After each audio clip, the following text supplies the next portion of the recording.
ça me gratte, ça me démange, je ne sais pas quoi faire, quels sont les produits que je peux utiliser, je ne supporte absolument rien, Emmanuel.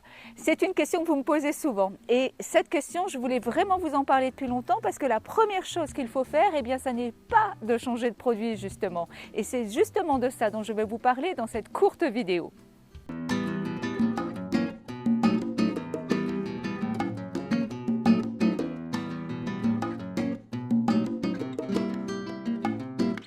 Alors la première chose que je vous recommande de faire dans ces moments-là, ça n'est pas de changer de produit. Si vous ne supportez rien, la première chose qu'il faut faire, c'est essayer de changer de ça. Il s'agit de changer d'eau tout simplement.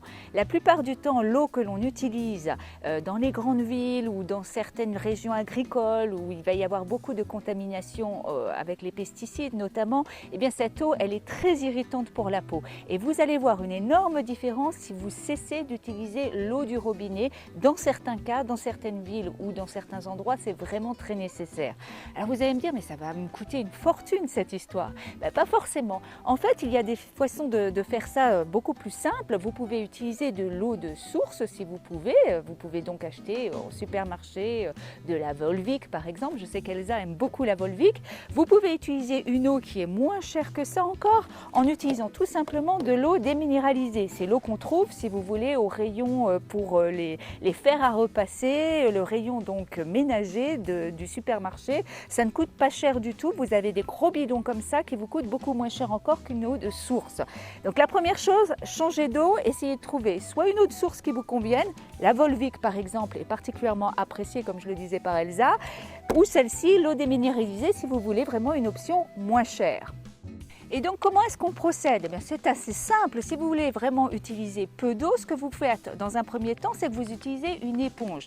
Donc vous vous êtes nettoyé le visage, vous avez donc du produit nettoyant sur le visage, donc de la mousse.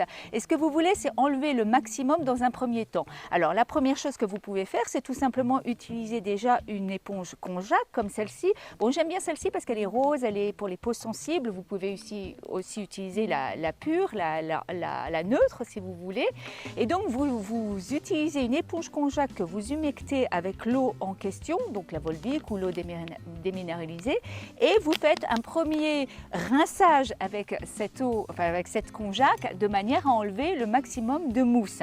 Et après coup, une fois que vous êtes débarrassé du maximum de mousse, eh bien vous tout simplement vous utilisez par exemple un saladier comme celui-ci tout à fait neutre avec un fond d'eau à l'intérieur et vous aspergez votre visage. Et en fonction de la façon dont vous vous sentez, vous recommencez cette opération-là ou cette opération-là, ou les deux, pourquoi pas.